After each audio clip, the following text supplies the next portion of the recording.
Proper fraction എങ്ങനെ നമ്മൾ easy ആയിട്ട് കണ്ടുപിടിക്കുന്നു എന്നുള്ളതാണ്. നമ്മുടെ LCM കാണുന്നതാണ് 9, 16 into 9 minus 3 divided by 9. അതായിരിക്കും നമ്മുടെ ആൻസർ. ഇവിടെ നമുക്ക് ഈസി ആയിട്ട് കാണാൻ എന്താ മെത്തേഡ്? 16 minus 1, അതായത് 15. Again, the difference between these two numbers 9, 3, 6 divided by ഇവിടുത്തെ ഡിനോമിനേറ്റർ എന്താണോ 9. ഇതാണ് നമ്മുടെ ആൻസർ. ഇത് നമ്മളുള്ളത് നമുക്ക് കിട്ടിയ ആൻസർ കറക്റ്റ് ആണോ നോക്കാം. First of all 16 into 9 multiplied by 9. 54, 4, remainder 5, 9 plus 5, 14.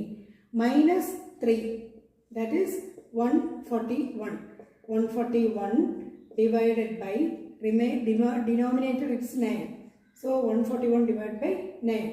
1 time 9, 51, 9 5s are 45, then 6. അപ്പോൾ 15, ഇപ്പോൾ നമ്മൾ പ്രോപ്പർ ഫ്രാക്ഷനിൽ എങ്ങനെ എഴുതും? 15 and ഇവിടെ 6 by 9. ഇതല്ലേ നമ്മുടെ ആൻസർ. അപ്പോൾ ഇതുപോലെ നമുക്ക് അടുത്ത എങ്ങനെ ആൻസർ കണ്ടുപിടിക്കാം ഈസി ആയിട്ട്? 27 minus 1, that is 26. Difference between these two numbers 19 minus 15, that is 4 divided by denominator same ആയിരിക്കും. അതുപോലെ ഇതെങ്ങനെ എഴുതാൻ പറ്റും? Please comment.